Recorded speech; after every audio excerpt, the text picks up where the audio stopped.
It's been 15 years since Jose Luis Hernandez arrived in the United States. In an exhausting journey from Honduras on a train carrying the migrant caravan, he fell on the tracks and lost one leg, one arm, and part of his hand.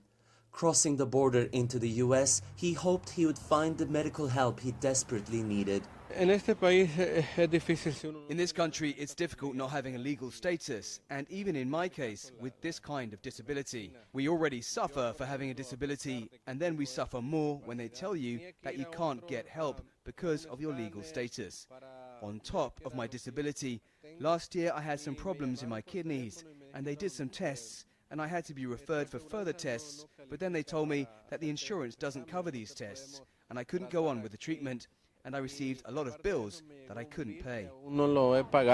California's Medi-Cal program provides health insurance coverage for its lower-income residents. And this year, it's become the first state to offer these benefits to undocumented immigrants of all ages. I think it'll have an effect on all lives, documented and undocumented people, because the illness or the disease knows no boundaries.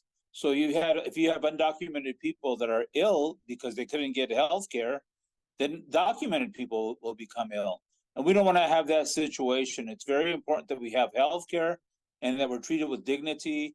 They are the frontline workers in many fields: agriculture, room services, construction. They're everywhere. Jose Luis Hernandez works as a volunteer at Immigrants with Disability, an organization dedicated to raising awareness about the plight of immigrants who once served as the backbone of the American economy, but were left helpless after a work accident. There are hundreds of migrants with disabilities who have lived here their entire lives, 30 years, 40, 50 years, who have worked their entire lives in this country and for some reason have not been able to fix documents. They spend years working in factories and farms, but many face work accidents and disabilities while contributing to the American economy. Critics say adding more than 700,000 undocumented immigrants on the state's healthcare program will further strain a system where patients are already struggling with adequate access to providers. The expansion of the program will cost the state more than $6.5 billion a year, but with high numbers of undocumented immigrants arriving in California through the Mexico border, that number is likely to go up.